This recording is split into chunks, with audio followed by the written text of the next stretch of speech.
এসেছি হচ্ছে আজকে আমাদের দুদক প্রধান কার্যালয় থেকে একটা এনফোর্সমেন্ট অভিযান আমাদেরকে নির্দেশ দেওয়া হয়। অভিযোগটা ছিল চট্টগ্রাম শিক্ষা বোর্ডে এসএসসি 2025 সালের বেশ কিছু শিক্ষার্থী ওনারা ফলাফল পুনর্নিরীক্ষণের আবেদন করেন। এর মধ্যে 34টা পরীক্ষার খাতায় 34টা উত্তরপত্রে জালিয়াতির অভিযোগ রয়েছে এ ধরনের আমাদের কাছে অভিযোগ ছিল। আমরা এসে আমরা যে সংশ্লিষ্ট যে খাতাগুলো যেগুলোতে জালিয়াতির অভিযোগ হয়েছে ওই খাতাগুলো আমরা দেখেছি। যাদের বিরুদ্ধে অভিযোগ ছিল তার অভিযোগ সংশ্লিষ্টদের সাথে আমরা কথা বলেছি, বিশেষ করে প্রোগ্রামার এবং সহকারী প্রোগ্রামার যার দপ্তর থেকে মূলত নাম্বারিংটা ট্যাম্পারিং হয়েছে। আমরা ওখানে গিয়েছি, ওনাদের বক্তব্য নিয়েছি, ওখান থেকে কিছু রেকর্ডপত্র আমরা জব্দ করেছি। তো মূলত যে ঘটনাটা হয়েছে সেটা হচ্ছে এখানে 19 জন শিক্ষার্থী 34টা উত্তরপত্রে জালিয়াতি হয়েছে।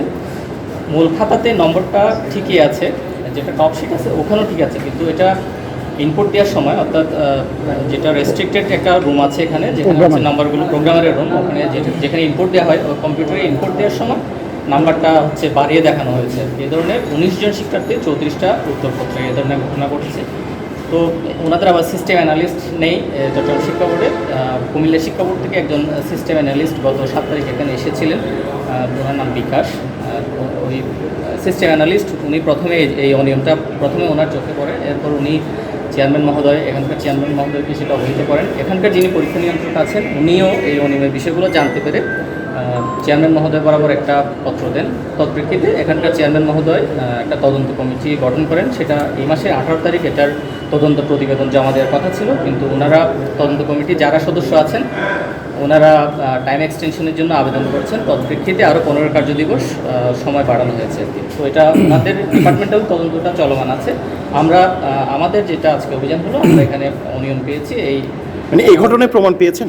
হ্যাঁ, এখানে অনিয়মের প্রমাণ পেয়েছি। আমরা তৎপ্রেক্ষিতে আমাদের কমিশন বরাবর আমাদের যেটা করণীয় আমরা কারা কারা জড়িত ছিল?